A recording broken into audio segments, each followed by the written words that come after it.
Welcome to the market money magnet guys. आज यहाँ इस वीडियो में हम बात करने वाले हैं स्टॉक मार्केट क्रैश के बारे में।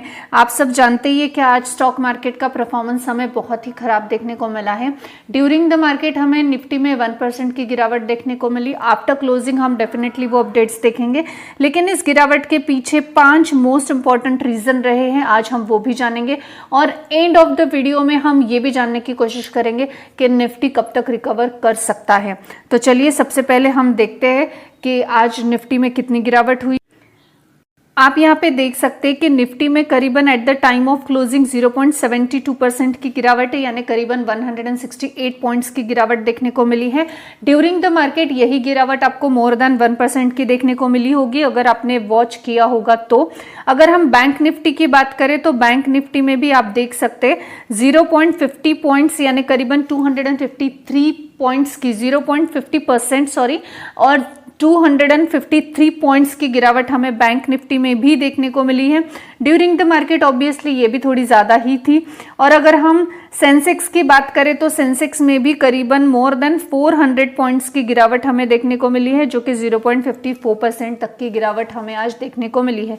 बेसिकली हम बात करें तो ओवरऑल इंडियन मार्केट ही आज जो है निगेटिविटी में देखने को मिला और इस निगेटिविटी के पीछे के 5 मोस्ट इंपॉर्टेंट रीजन रहे हैं, जो कि पांचों रीजन आज हम यहाँ पे देखने वाले हैं। सबसे पहला रीजन इस मार्केट क्रैश के पीछे रहा है अडानी। अब आप जानते ही है कि अडानी जी का जो न्यूयॉर्क का एक allegation multi dollar bribery fraud scheme में आ रहा है, उसकी वजह से अडानी के सारे ही स्टॉक जेन्युइनली हमें लोअर सर्किट पे देखने को मिल रहे हैं। और उस हिसाब से according to US authority more than 250 million का बारबीस जो है वो प्रॉमिस्ड किया गया था इंडियन गवर्नमेंट के ऑफिशियल सिक्योर सोलर एनर्जी के कॉन्ट्रैक्ट्स में, यानी शेयर जो है अडानी एंटरप्राइजेस के और अडानी पोर्ट्स प्लग्स के 23% जो है ईच बीएससी के हमें देखने को मिले। और बोथ स्टॉक जो है ये लूजर्स हमें निफ्टी के भी देखने को मिले। अब ये दोनों स्टॉक्स जो है निफ्टी 50 में ऐड होने की वजह से हम बोल सकते हैं निफ्टी 50 को इसने अच्छा खासा ड्रैग किया है। अब अडानी पे जो एलिगेशंस लगे हैं 250 मिलियन बारबीज के, वो सारे एलिगेशंस प्रूफ होने में और इसमें तो समय लगेगा, लेकिन न्यूज़ के इफेक्ट के चलते डेफिनेटली स्टॉक्स जो है हमें बहुत बुरी तरह से गिरते हुए देखने को मिले और जिसके चलते निफ्टी को भी उन्होंने ड्रैग किया है। तो सबसे पहला कॉज जो है ये अडानी का ही रीजन रहा है, जो उनके ऊपर एलिगेशंस लगे हैं, उस एलिगेशंस के फ्रॉड के एलिगेशंस लगे हैं, उसके चलते उनके स्टॉक्स ट्रैक किए और जिसने निफ्टी को ट्रैक किया।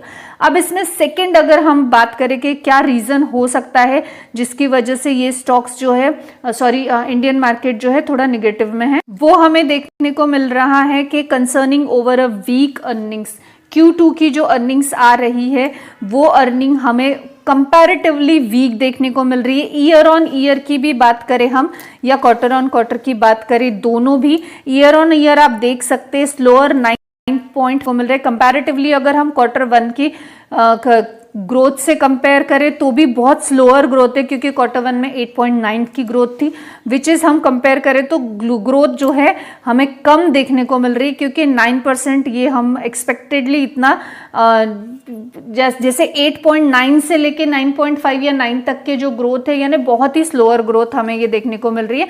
तो बेसिकली जो Q2 की अर्निंग्स है उनकी ग्रोथ हमें यहाँ पे क्वार्टर वाइज भी स्लोअर देखने को मिल रही है और ईयर ऑन ईयर की भी बात करें तो भी स्लोअर देखने को मिली।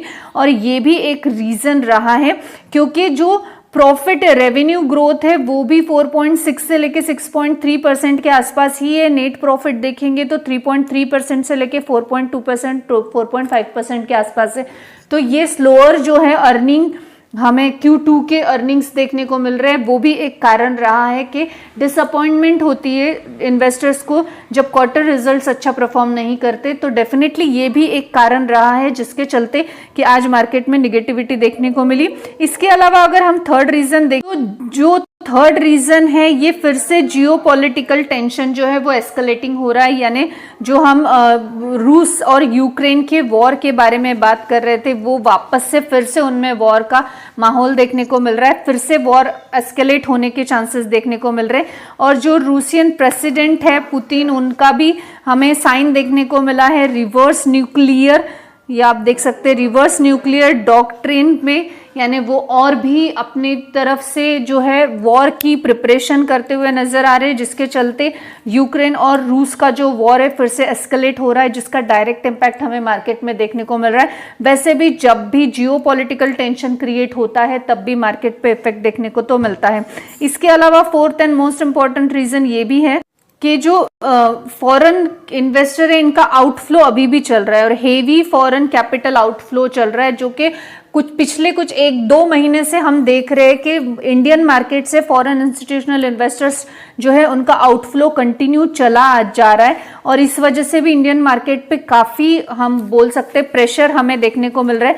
अकॉर्डिंग टू NSE DCL का जो डाटा है, FPI ने इंडियन मार्केट से 94,017 करोड़ के जो है स्टॉक्स बेचे थे अक्टूबर महीने में, और उसके अलावा एडिशनली स्टॉक्स जो है ये 25,942 करोड़ के टिल 19 नवंबर तक वो बेच चुके हैं। तो आप देख सकते हैं कि हेवी आउटफ्लो चल रहा है इंडियन मार्केट से फॉरेन इंस्टीट्यूशनल इन्वेस्टर का, और ये भी एक बहुत बड़ा रीजन रहा है जिसके चलते आज इंडियन मार्केट हमें जो है निगेटिव में देखने को मिला। लास्ट जो हमारा पॉइंट है फिफ्थ, वो है टेक्निकल फैक्टर। टेक्निकल फैक्टर देखा जाए तो जो निफ्टी है ये 200 DMA पर 23,570 पर चल रही है, ट्रेड कर रही है हम बोल सकते हैं, और एक्सपर्ट्स के हिसाब से मार्केट का टेक्सचर अभी बहुत वीक है क्योंकि 200 DMA के बिलो वो अभी भी ट्रेड कर रही है। अब 200 DMA के बिलो अगर ट्रेड करेगी निफ्टी तो डेफिनेटली ये जो है मार्केट में हम बोल सकते हैं अभी भी वीकर पॉइंट देखने को मिल रहा है, जिसके चलते 23,100 से लेकर 22,800 का कर्व अभी भी लेवल में है, यानी मार्केट में उतनी गिरावट एक्सपेक्टेडली देखने को मिल सकता है। इसी चीज को हम जो है टेक्निकली चार्ट पे एक बार मैं आपको दिखा दूं।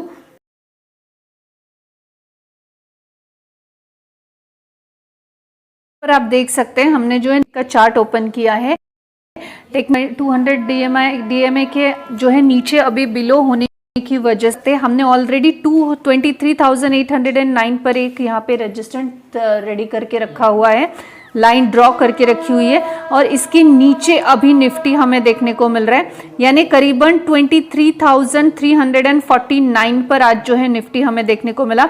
अब यहां से हम ये रजिस्टर्ड के ऊपर अगर निफ्टी ओपन होता है तो चांसेस है कि वो पॉजिटिव में ऊपर की तरफ थोड़ा जाए, लेकिन इसके नीचे कहां तक अगर निफ्टी जा सकता है या नेक्स्ट हम लेवल इसकी निकालने की कोशिश करें तो आप यहां देख सकते हैं कि जो नेक्स्ट यहाँ पे रिवर्सल हमें देखने को मिला था, यानी करीबन 22,400 के ऊपर एक देखने को मिला, लेकिन हम एक्सपेक्टेडली निफ्टी को जो है यहाँ पे आप एक और ये जो चांसेस है निफ्टी के, ये यहाँ तक हमें यानी 22,800-900 के आसपास जो है आपको एक निफ्टी में रिवर्सल आने के चांसेस देखने को मिल सकते हैं। लेकिन टेक्निकली ये चीजें जो है सपोर्ट और रेजिस्टेंट के हिसाब से बोली जा रही है कि इसका निफ्टी का अभी रेजिस्टेंट लेवल क्या है और सपोर्ट नेक्स्ट वो कहां ले सकता है, तो 900 के आसपास 2,900 के आसपास एक सपोर्ट जो है अभी भी निफ्टी को मिल सकता है।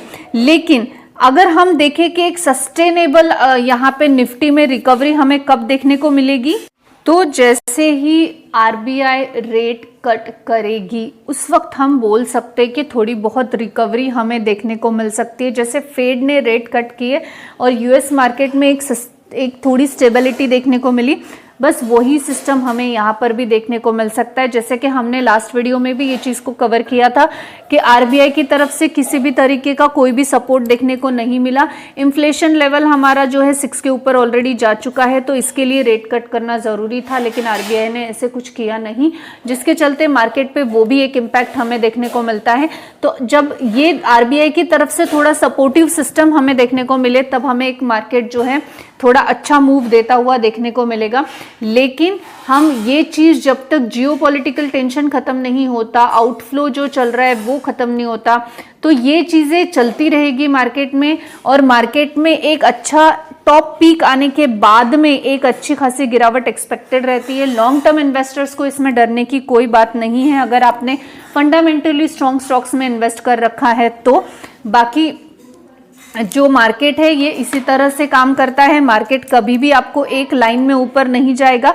मार्केट एस्केलेट होते ही जो है higher high higher lows pattern में ही ऊपर जाता है, तो थोड़ा नीचे आएगा, थोड़ा करेक्शन देके फिर ऊपर जाएगा, ये चलता ही रहेगा। आई होप आपको इन्फॉर्मेटिव लगी होगी। Thanks for watching.